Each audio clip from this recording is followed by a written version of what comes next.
Welcome back, welcome back. So in this lesson, we're going to start taking what we know about linear functions and we're going to start comparing them. So, example 1, we're being asked how, or which of these 3 sea animals is the fastest, and then how do we know? So this is telling us we're just going to start, we're comparing speed, which is a rate of change, which is a slope. So that's what we're needing to find on each of these. A bottlenose dolphin can travel 8.5 miles every half hour. So I'm going to call it BD for bottlenose dolphin. And so in order to find that rate of change, we're going to take 8.5 divided by 1/2, which will actually equal 17 miles per hour. So that's for our bottlenose. Now, when I look at the table, because we're looking per hour, I can already see, because this is in minutes, we have 60 minutes. That's 1 hour.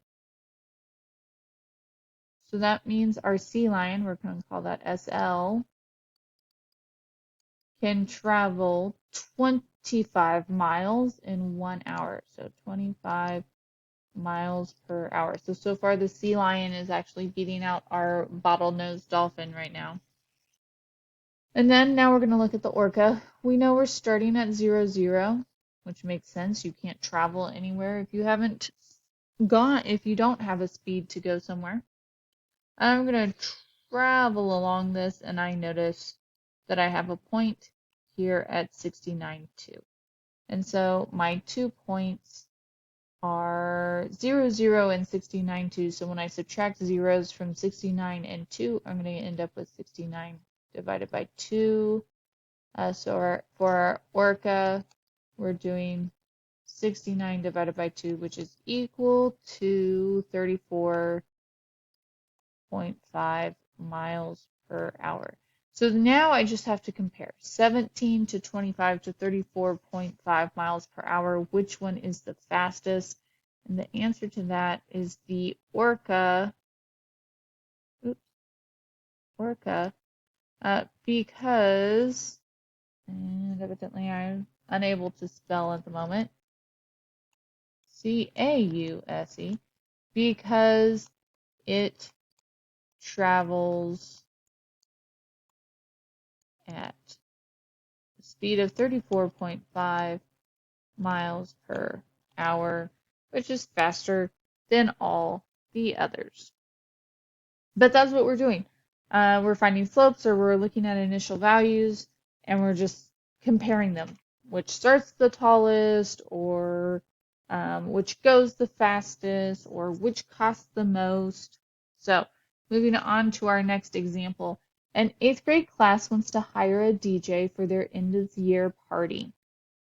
So we need to write an equation that represents the total cost Y for hiring each DJ for X hours. So I'm just going to do them right here next to them. So DJA, we have per hour, it's $20. So Y equals 20x, because that per hour tells us slope, plus a $75 setup fee. So the $75 is just that one-time fee. It's not going to be charged each hour. So that becomes our equation. Y equals 20x plus 75. All right. When I'm looking at the table, where x is 0, that's our y-intercept. So that's going to help us. We know we have a y-intercept of 0 here. 0, 0, so y-intercept 0. And so now I just need to do my rate of change. Well, since this is 0, 0, our rate of change is really going to be, well, how much does it cost for 1 hour? And so this right here, in this case, because of the 0, 0, this is our rate. And so we're going to end up with y equals 40x. And then for our next one, our y-intercept is 50. And even though our boxes are going up 1 over 1, we're actually going up 25 over 1. So here we have y equals a slope of 25x plus 50 because our initial point is at the 50. So, which DJ charges the highest hourly rate? So here we have 20, here we have 25, and here we have 40. And so looking at that information, DJ B charges the highest hourly rate. All right, question C says, which equations show a proportional relationship between the number of hours X and the total cost Y? So we didn't spend a lot of time on proportional relationships, but basically a proportional relationship always starts at 0, 0 and has a constant rate of change. The only equation that starts at 0, 0 is DJB. So our answer for this one is also DJB. And then our last question, if you only have $150 to spend, which DJ can you hire for the longest period of time? So the way we're going to do this is 150 is going to be our Y. So I'm going to plug it in for Y. 150 equals 20x plus 75. And now I'm going to use my skills from our last chapter and I'm going to solve for x. So I'm going to subtract 75 from both sides. So then we have 75 equals 20x. Divide by 20. And here we get 3.75 hours for DJA. So that's what we have so far for DJA. DJB, we're going to do the same thing. It's just not going to take as long because there's not as many steps to do. So we have 150 equals 40x. And divide both sides by 40.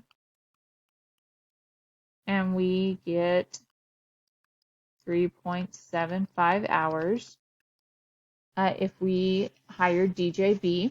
So then one last one. 150 equals 25x plus 50. We're going to subtract 50 from both sides. So then I have 100 equals 25x. Divide by 25. 100 divided by 25 is 4 hours. And so the most hours we would get is through DJC. And that would be the one we would want to choose. So this would be one of those things, maybe you're getting married and you're needing to figure out DJs or you're needing to figure out who you want to get your flowers through, all that stuff. This is the type of comparison that you're doing. How much does it cost per hour? What are other rates that are being placed in there or fees? All right, this is our last example. We're going to try to make it through this example in this one video. So for each city, there's a linear function that describes the temperature in degrees Fahrenheit in terms of the number of hours since 8 o'clock. So 8 o'clock is our 0 hour, right? 0 hour. That's our 8 a.m. Which function has the greatest rate of change, and what does that mean in this situation? So let's start with Eastbury. At 8 a.m., the temperature is 62. So that's our start, because that's 8 a.m. And then between 8 and noon, the temperature increased by 3 degrees Fahrenheit per hour. So we're looking at y equals 3x, because there's our keyword per, plus 62. Topville already has our equation here for us. And the Hilton, we want to start at 8.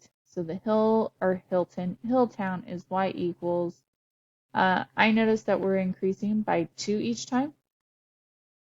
And over here, we're increasing by 1.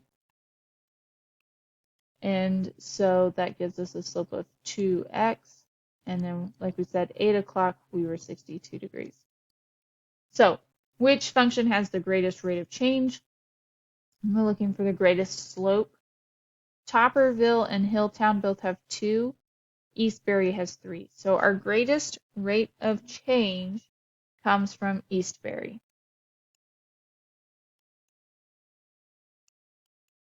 And it says, what does that mean for this situation? And so that the rate of change is the amount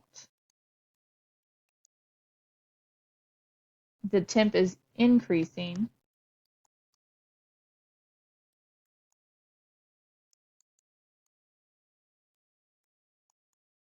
each hour. That's what that's representing. And so for this situation, that means Eastbury temperature is increasing faster than the other two towns. So keeping these, because we're going to keep, the question just changes, but keeping these equations in mind, we're going to talk about this next one. So Hilltown, we had y equals 2x plus 62, and Eastbury, we had y equals 3x plus 62. All right, so compare the initial values of temperature functions for the three cities. So when I'm looking here, Topperville, I have 54, Eastbury, I have 62, Hilltown, I have 62. So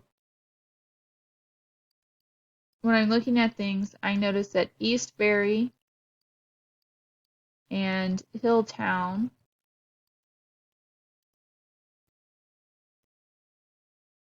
have the same beginning temp, where Topperville has a lower starting temperature.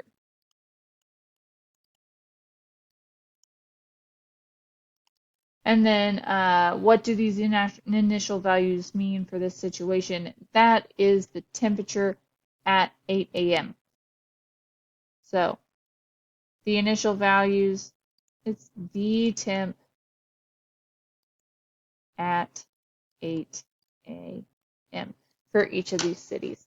All right, that is our last example for this lesson. If you notice, there is another slide. It just kind of goes through what it looks like if you have different rates of change with different initial values, or different rates of change with the same initial value. And then we kind of talked about the same rate of change with different y-intercepts, and then that creates parallel lines. That's just kind of something that it's nice to know and recognize. Until next time, 8th graders, deuces.